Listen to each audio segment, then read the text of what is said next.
envie d'entreprendre, volonté de réussir, regardez le Club Éco d'Objectifnews.tv avec la Banque Populaire Occitane.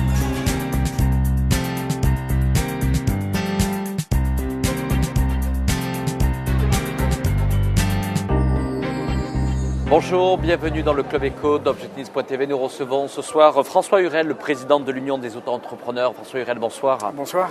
Alors vous êtes ici au sein de l'entreprise de Midi-Pyrénées. C'est l'occasion aussi pour faire un bilan de ce statut, ce régime d'auto-entrepreneur. Un vrai succès, certains parlent. Évidemment un vrai succès, puisque personne d'ailleurs n'avait imaginé que les Français répondraient aussi nombreux à l'appel de cette liberté offerte. Ils sont aujourd'hui environ 650 000, 1000 auto-entrepreneurs de plus tous les jours. C'est donc un vrai succès. Ça prouve que quand on offre une liberté, quand on crée une liberté, notamment celle de donner la possibilité à tout un chacun de créer son activité, ça marche. Les Français sont aussi entreprenants que tous les autres pays du monde, que tous les autres peuples du monde, et c'est tant mieux de l'avoir dit et démontré. François Hurel, est-ce qu'on peut imaginer une évolution du point de vue de ce régime? Est-ce que certains, des fois, appellent à des améliorations, des évolutions? Vous, quelle est votre position là-dessus? Alors, il y a toujours des améliorations. En revanche, il y a un sujet sur lequel il faut être, je crois, extrêmement vigilant, c'est la complexité administrative. Il ne faudrait pas qu'à une évolution souhaitée et souhaitable, on ait en corollaire une complexité administrative qui revienne. Vous savez, la complexité, ça revient vite. C'est un mal. Donc il faut de temps en temps lui tordre le cou, puis de temps en temps, il faut surtout éviter qu'il revienne. Donc la première des évolutions qui a été faite, elle tendait à rassurer les artisans. Il fallait à tout prix éviter que se crée une espèce de malaise sur justement les qualifications indispensables à l'exercice de certaines activités artisanales. Les choses sont aujourd'hui claires. Les qualifications préalables ne sont pas remises en cause. On ne peut pas être auto-entrepreneur dans n'importe quelle activité si on n'a pas les qualifications nécessaires. Deuxième évolution majeure, c'est la capacité qu'ont les chambres de métiers aujourd'hui à vérifier ces fameuses qualifications. Troisième évolution, pour justement tuer toutes les rumeurs, que les auto-entrepreneurs qui ne font pas de chiffre d'affaires, un trimestre, déclarent quand même qu'ils n'en font pas. C'est-à-dire qu'on est dans un dispositif où on fait un acte positif pour déclarer qu'on n'a pas fait de chiffre d'affaires et on n'omet pas d'adresser sa déclaration à l'administration sociale. Dernière évolution, la limitation dans la durée du régime de l'auto-entrepreneur lorsqu'on fait zéro de chiffre d'affaires. Quand on ne travaille pas et qu'on est auto-entrepreneur, au bout de 2 ans, assez logiquement, le régime doit s'éteindre. On sort du cadre de l'auto-entrepreneuriat. Ça n'interdira pas d'y revenir.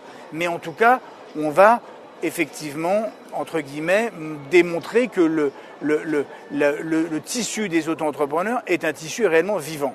Voilà. François Hurel, pour celles et ceux qui n'ont pas encore franchi le pas de ce régime auto-entrepreneur, quels sont les professionnels qui peuvent le mieux conseiller justement aujourd'hui celui qui a envie d'avoir ce projet en tous les cas?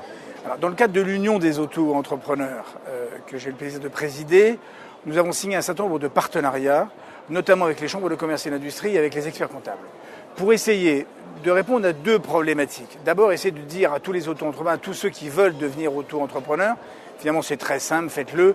C'est vrai que c'est bien quand ils le voient sur Internet, c'est mieux lorsqu'ils y sont conseillés. Ça permet de répondre à un certain nombre de leurs angoisses, de leurs anxiétés, s'ils en ont encore, bien que le système soit très simple et pas coûteux, puisque je rappelle que le régime de l'auto-entrepreneur, on ne paie pas de charges, on ne paie pas d'administration fiscale, on n'a pas de dette si jamais on ne travaille pas. Donc, mais c'est vrai qu'on peut être tenté d'avoir des questions et Chambre de commerce et experts comptables sont là pour y répondre. Et puis évidemment, il y a un en-deux de l'auto-entrepreneur pour un certain nombre d'entre eux.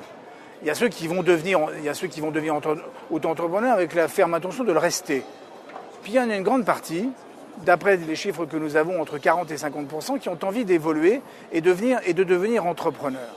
À cela, évidemment, experts comptables et Chambre de commerce et d'industrie et Union des auto-entrepreneurs sont là pour apporter des réponses, pour essayer que le passage de l'un à l'autre ne soit pas une marche d'escalier, mais soit une pente douce et qu'on essaie de gommer les aspérités.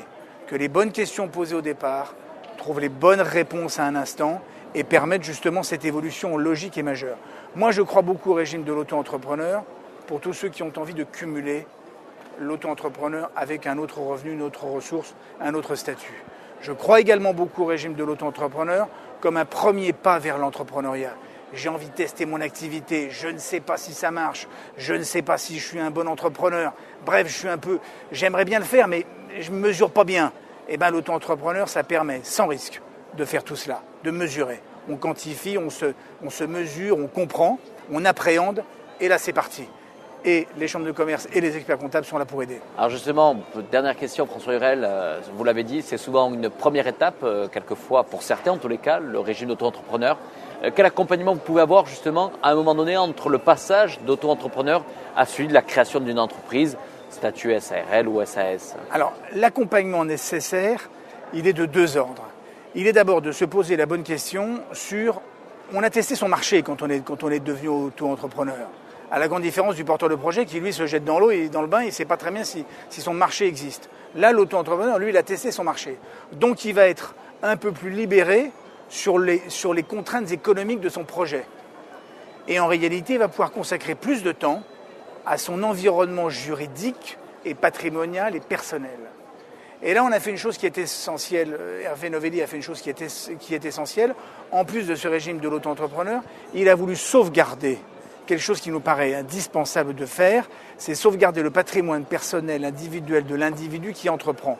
Il n'y a aucune raison que dans ce pays, celui qui entreprend en commençant le plus petit prenne le plus de risques.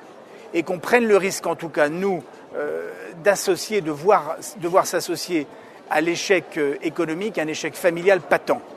On peut rater quand on est entrepreneur. C'est pas la peine de se rajouter un échec économique, ça ne servait à rien. Et donc on a fait une loi, le IRL, pour protéger le patrimoine de l'individu. Il n'affectera désormais que ce qu'il veut affecter à son activité, et c'est tant mieux. Donc voilà, c'est toutes ces choses qu'il faut peut-être travailler.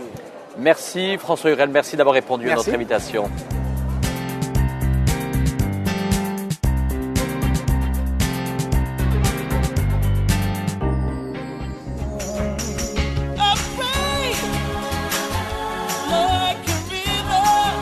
Envie d'entreprendre? Volonté de réussir? C'était le Club Éco d'Objectif News.tv avec la Banque Populaire Occitane.